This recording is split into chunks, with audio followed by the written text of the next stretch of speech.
E boas, galera! Bem-vindos a bordo. Este é o podcast Vamos no Pano Mesmo. Eu sou o Juca Andrade, episódio 81, navegando com restrição, com baixa visibilidade entre Ilhabela e Guarujá, é o tema do episódio de hoje. Bem-vindos a bordo e vamos como? Vamos sempre no pano mesmo.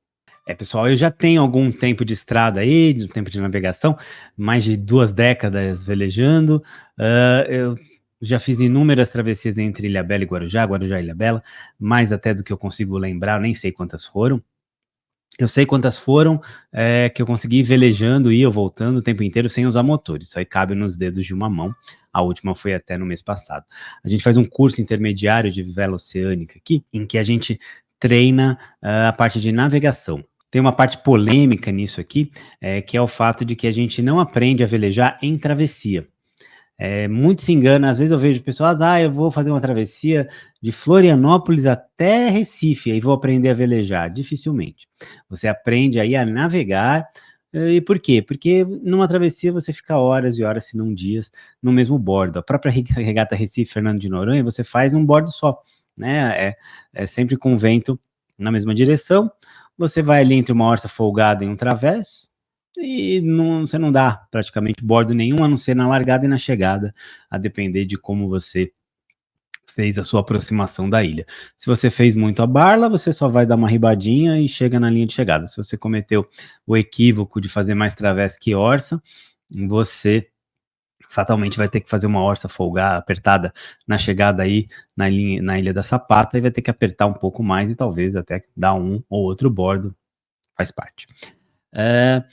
Travessias, no nosso curso intermediário, e as travessias, elas ensinam a arte da navegação, que aí são outras coisas além de velejar.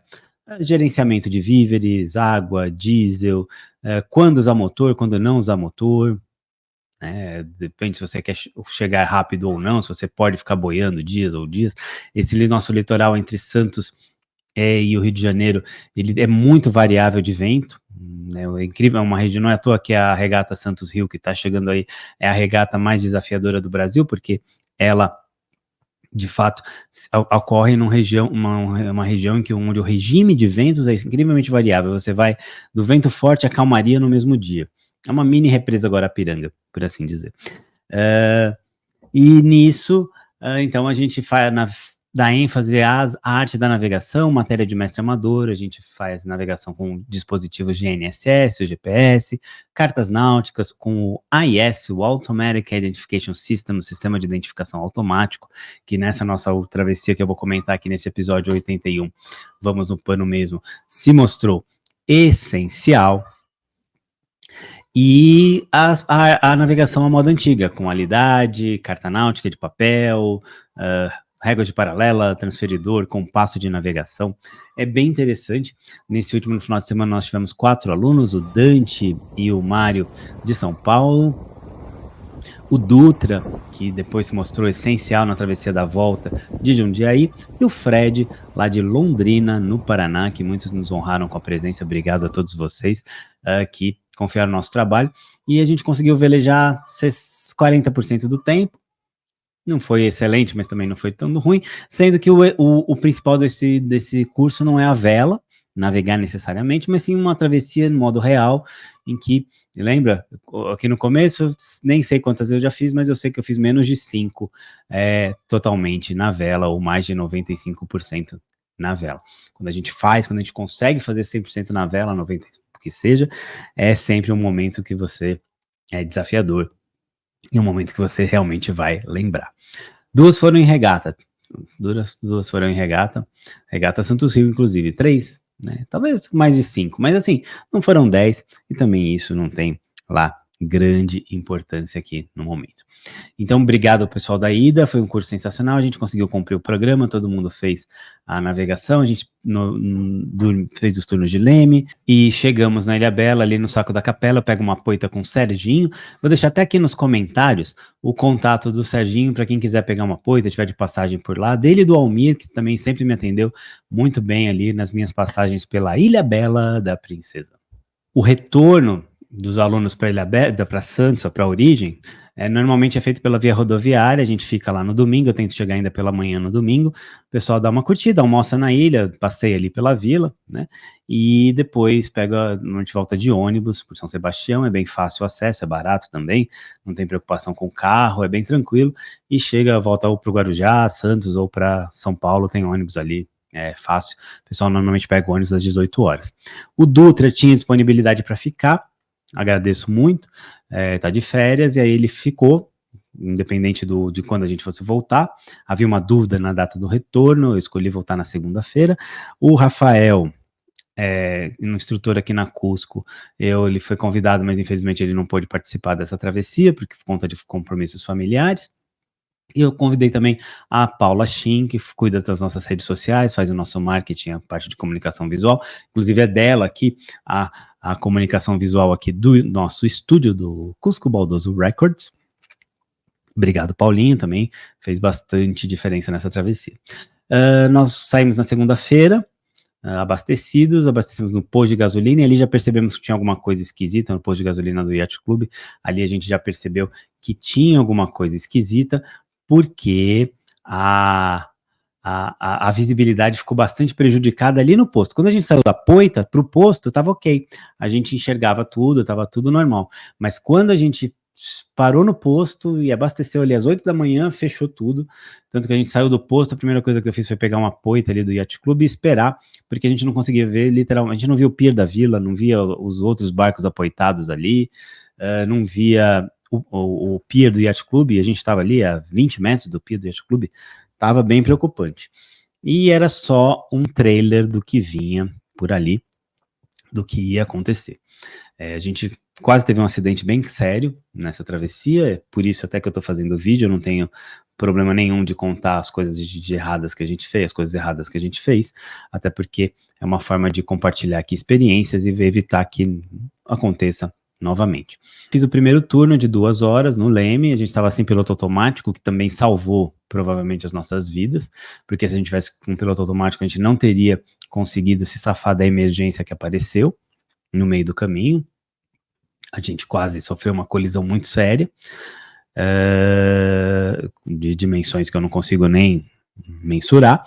Ainda estou com um gostinho ruim na boca aqui, mas graças ao Dutra, que agiu perfeitamente. O Dutra é um dos nossos melhores alunos, foi melhor aluno curso de vela, melhor aluno curso de mestre, foi um leme muito preciso, e eu agradeço muito ao Dutra, inclusive por estar podendo gravar aqui, fazer essa gravação aqui com vocês. O meu turno terminou no toque-toque, e aí no toque-toque veio uma restrição novamente de visibilidade e a gente não viu mais nada, era branco o tempo inteiro. Eu brinco que a gente estava navegando em braille, não via nada, uma névoa branca.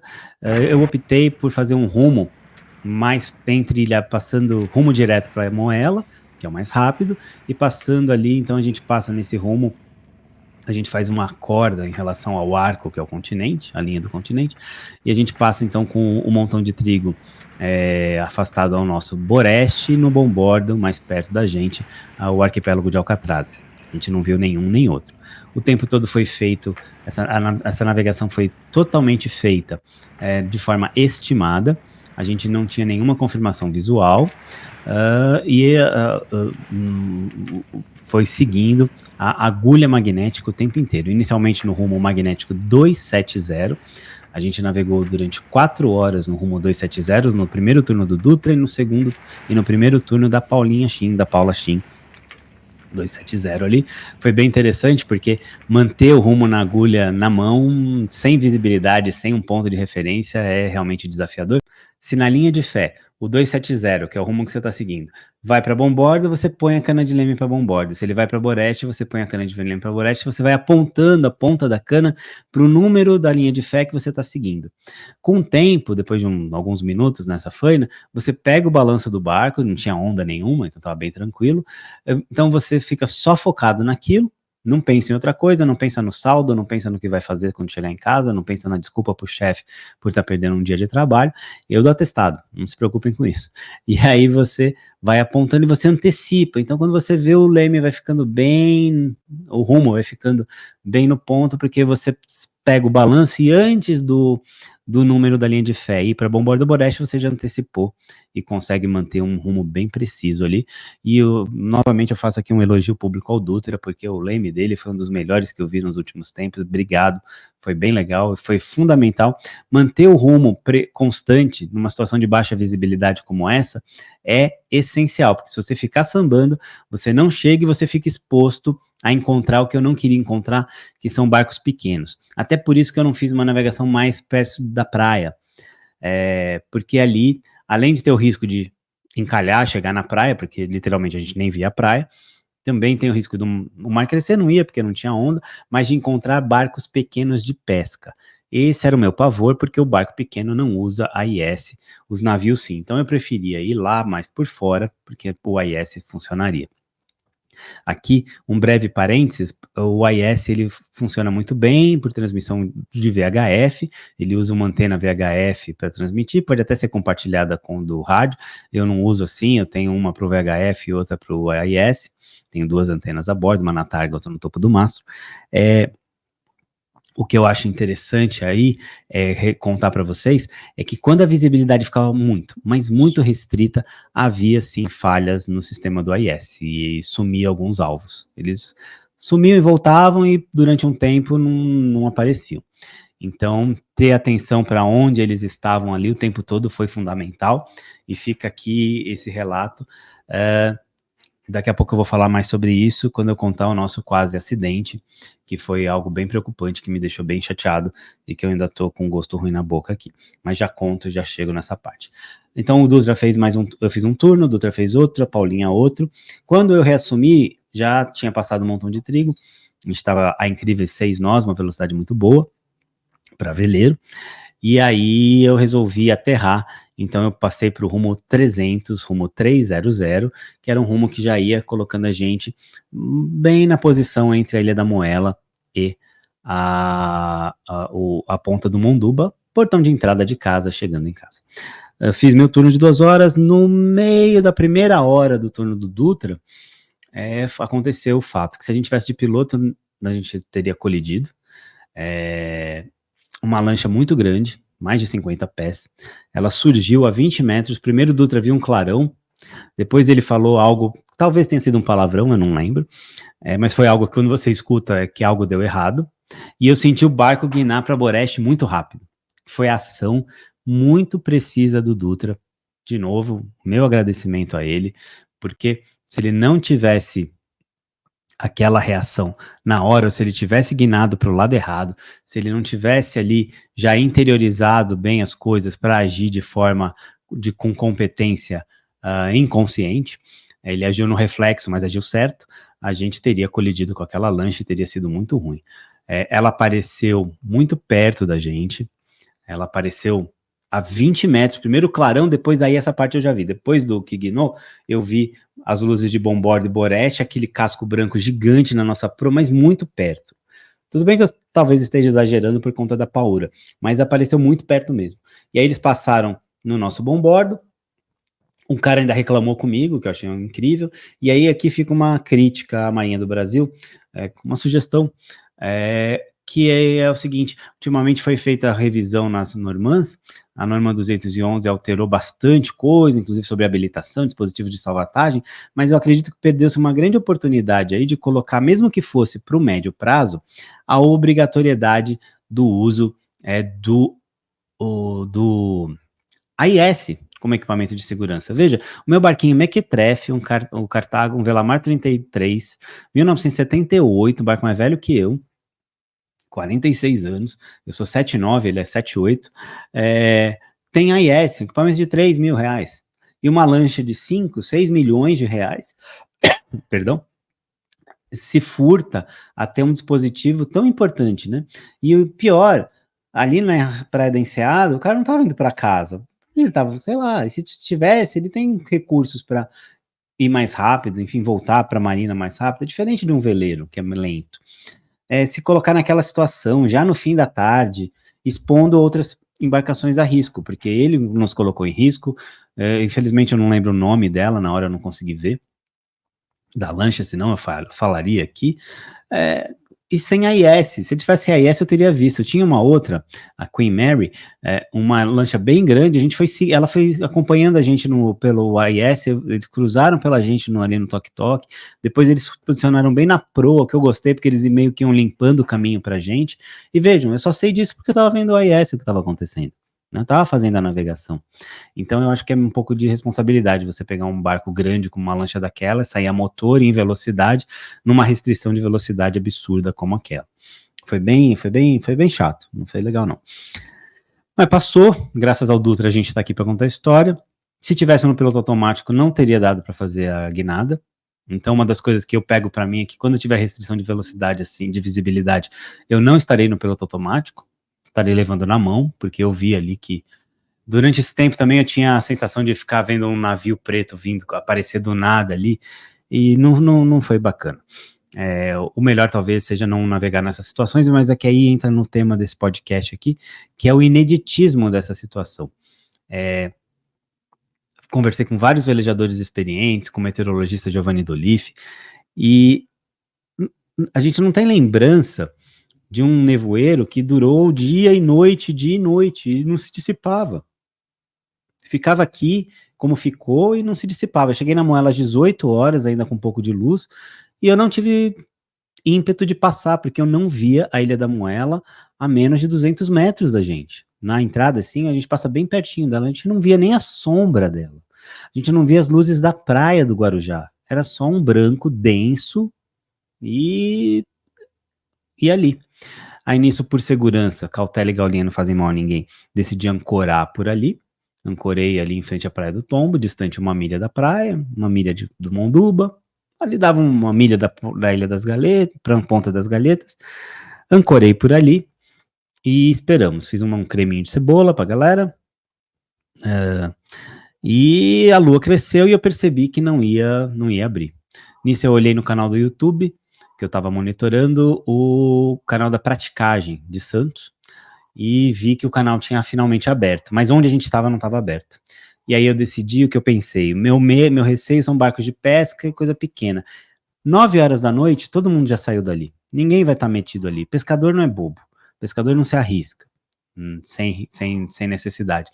E navio também não passa, porque os navios estão todos ao largo, e é um cenário meio fantasmagórico, porque é tudo branco, e os navios emitindo sinal de serração, a buzina, pom, pom, né, nos intervalos previstos para esse tipo de aviso sonoro, sinal sonoro, e aí aí eu decidi seguir no AIS mesmo, e no AIS não, no GPS, abri o Navionics, e aí ajustando o rumo de agulha de tempos em tempos, então a gente começou num rumo dos 180, 210, depois 270, 300 de novo, até que chegamos na Baía de Santos, e na Baía de Santos a gente conseguia ver, a gente tinha visibilidade, só que estava bem surreal, porque a faixa dos prédios de Santos tomada, você não via os prédios, via uma muralha branca ali, mas você conseguia ver o canal da entrada de Porto de Santos, dava para ver bem as embarcações que fazem o transporte de passageiros ali na praia de Santa Cruz dos Navegantes, e a gente chegou.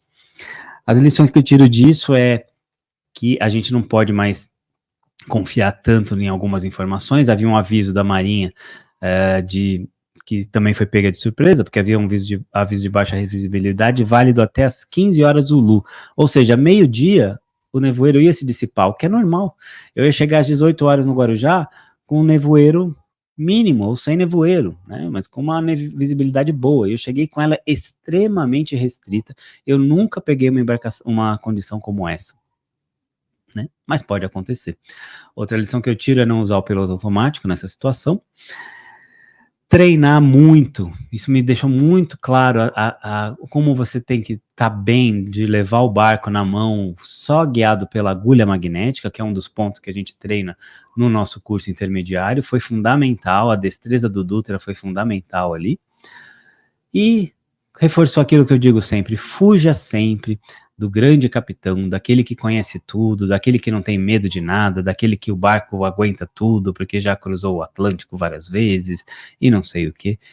Fuja de quem sabe tudo. Fuja do sabichão, porque o mar sempre nos ensina que nós tenhamos sempre calçadas as sandálias da humildade, porque quando você vê, você consegue, mesmo depois de muito tempo fazendo isso, ser colocado em uma situação absolutamente desafiadora, como foi o caso dessa navegação com baixa visibilidade entre Ilhabela e Guarujá. Primeira vez que eu peguei tão restrito, espero que seja a última. Teve uma quase colisão que até agora me deixa com gosto ruim na boca, mas a gente estava preparado. Uma outra coisa que eu fiz também foi desamarrar o bote, porque eu pensei, o bote estava amarrado, mas naquele esquema, tá amarrado para a onda não levar, se bate uma onda. Não tinha onda nenhuma, mar calmo. Eu pensei, se a gente bate em alguma coisa e esse barco colapsa, pelo menos o bote flutua e a gente ou acha um bote com o nome do barco ou a gente tem um suporte ali. As coisas que a gente vai pensando quando a coisa vai começando a ficar um pouco mais esquisita. Mas deu tudo certo, estamos aqui, lições aprendidas, lições compartilhadas, estou à disposição para tirar dúvidas, e é isso. Muito obrigado, episódio 81, podcast Vamos no Pano Mesmo, navegando com baixa visibilidade entre Ilhabela e Guarujá. Eu sou o Juca Andrade e agradeço demais a presença de vocês, e como sempre, nós vamos, como? No pano mesmo. Valeu, galera, até a próxima, esse é o podcast Vamos no Pano Mesmo, seu podcast de periodicidade relativamente indefinida, mas que definitivamente fala sobre vela oceânica. Um abraço pro Dante, pro Mário, pro Fred, pro Dutra, pra Paulinha Shin e para todo mundo que ajudou a gente, Vivi, Gustavo, todo mundo que ajuda a gente na equipe de terra, que ajuda a gente a sempre torcendo pela gente. Pra minha sogra Márcia e vamos sempre no pano mesmo. Valeu!